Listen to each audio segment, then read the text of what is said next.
ভারত ও পাকিস্তানের মধ্যে যুদ্ধবিরতি চুক্তি লঙ্ঘনের অভিযোগ ওঠার পর উভয় পক্ষই একে অপরের বিরুদ্ধে অভিযোগ তুলেছে। জাতিসংঘ এবং বাংলাদেশ, কাতার, তুরস্ক এবং মার্কিন যুক্তরাষ্ট্র সহ বিশ্বের বিভিন্ন দেশ ৩০টিরও বেশি দেশের মধ্যস্থতায় এই যুদ্ধবিরতি চুক্তিকে স্বাগত জানিয়েছে। গত মাসে পেহেলগামে এক ভয়াবহ সন্ত্রাসবাদী হামলার প্রতিশোধ হিসেবে নয়াদিল্লি পাকিস্তানের অভ্যন্তরে অপারেশন সিন্দুর নামে যে অপারেশন চালিয়েছে, তারপর ৫ দিনের অন্তঃসীমান্ত সংঘর্ষে ভারত এবং পাকিস্তানে ৬০ জনেরও বেশি মানুষ নিহত হয়েছেন।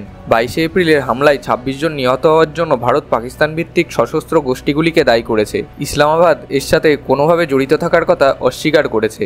কিন্তু পাক সেনাবাহিনী জানিয়েছে যে ভারতের সাথে উত্তেজনার মধ্যে প্রধানমন্ত্রী শেহবাজ শরীফ পারমাণবিক অস্ত্রাগার তদারককারী সংস্থার বৈঠক ডেকেছেন। প্রতিরক্ষামন্ত্রী এই কথা অস্বীকার করেছেন। পাকিস্তানের প্রধানমন্ত্রী শেহবাজ শরীফ পাকিস্তানের পারমাণবিক অস্ত্রাগার তদারককারী সংস্থা ন্যাশনাল কমান্ড অথরিটি বৈঠক ডেকেছেন। শনিবার পাকিস্তানের সেনাবাহিনী এটিই জানিয়েছে। পারমাণবিক অস্ত্রধারী দেশ ভারত ও পাকিস্তানের মধ্যে ক্রমবর্ধমান উত্তেজনার মধ্যে এই বৈঠক অনুষ্ঠিত হচ্ছে। তবে পাকিস্তানের প্রতিরক্ষামন্ত্রী খাজা আফিস বলেছেন যে শনিবার ভোরে ভারতের বিরুদ্ধে সামরিক অভিযানের পর জাতীয় কমান্ড কর্তৃপক্ষের কোনো বৈঠক সময়সূচি নির্ধারিত হয়নি।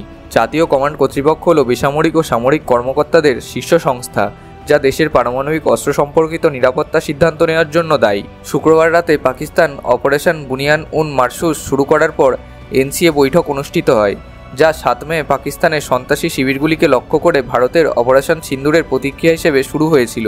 সর্বশেষ উত্তেজনায় পাকিস্তান বেশ কয়েকটি ভারতীয় শহরে আক্রমণ শুরু করে, যার সবকটি ভারতীয় সশস্ত্র বাহিনী দ্বারা রক্ষিত হয়েছিল।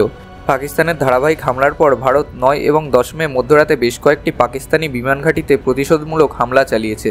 ৩ দিন সংঘর্ষের পর ভারত ও পাকিস্তান উভয়ে ঘোষণা করে যে তারা যুদ্ধবিরতিতে সম্মত হয়েছে, যা ১০ই মে বিকেল ৫টা থেকে কার্যকর হবে এবং আলোচনা ১২ই মে অনুষ্ঠিত হবে। সময়সীমার পর উভয় দেশই একে অপরের বিরুদ্ধে যুদ্ধবিরতি চুক্তি লঙ্ঘনের অভিযোগ আনে।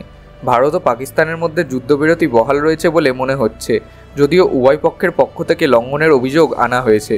শনিবার যুদ্ধবিরতি ঘোষণার কয়েক ঘন্টা পরেই কাশ্মীরে বেশ কয়েকটি অংশে বিস্ফোরণ ঘটে। তবে উভয় দেশই চুক্তির প্রতি তাদের প্রতিশ্রুতি পুনর্ব্যক্ত করেছে। পাকিস্তানের প্রধানমন্ত্রী শেহবাজ শরীফ পাকিস্তানের পারমাণবিক অস্ত্রাগার তদারককারী সংস্থা ন্যাশনাল কমান্ড অথরিটির বৈঠক ডাকার পর ইতিমধ্যেই প্রধানমন্ত্রী শ্রী নরেন্দ্র মোদীর সভাপতিত্বে অনুষ্ঠিত এক বৈঠকে প্রতিরক্ষামন্ত্রী শ্রী রাজনাথ সিং, জাতীয় নিরাপত্তা উপদেষ্টা শ্রী অজিত ডোভাল, প্রতিরক্ষা প্রধান জেনারেল অনিল চৌহান এবং সশস্ত্র বাহিনীর প্রধান এবং ঊর্ধ্বতন কর্মকর্তারা উপস্থিত হয়েছিলেন। সেনাবাহিনী জানিয়েছে সোমবার অর্থাৎ ১২ই মে ভারত ও পাকিস্তান উভয় পক্ষই একটি সিজফায়ার চুক্তিতে সম্মত হয়েছে। সীমান্ত এবং সীমান্তবর্তী অঞ্চল থেকে সৈন্যহ্রাস নিশ্চিত করার জন্য তাৎক্ষণিক ব্যবস্থা বিবেচনা করবে, এই প্রতিশ্রুতি তারা দিয়েছে। বিকেল ৫টায় প্রতিষ্ঠিত হটলাইনে দুই দেশের সামরিক অভিযানের মহাপরিচালক ডিজিএমওদের মধ্যে আলোচনার সময় এই বিষয়ে একমত হয়েছে। উভয় পক্ষই সিজফায়ারের দৃঢ় প্রতিশ্রুতি দিয়েছে। বন্ধুরা, আপনাদের কি মনে হয় ভারত এবং পাকিস্তানের এই সিজফায়ারের চুক্তিতে পাকিস্তান কি তাদের সিজফায়ারের চুক্তি ধরে রাখতে পারবে, নাকি আবার পাকিস্তান চালবে কূটনীতির কোনো অন্ধকার চাল? কমেন্টে জানাতে ভুলবেন না। আর এইরকমই আরও নতুন নতুন ইনফরমেশনাল ভিডিও দেখার জন্য আমাদের চ্যানেল ফ্যাক্টজেনটিকে সাবস্ক্রাইব করে বেল আইকনটি প্রেস করে দেবেন।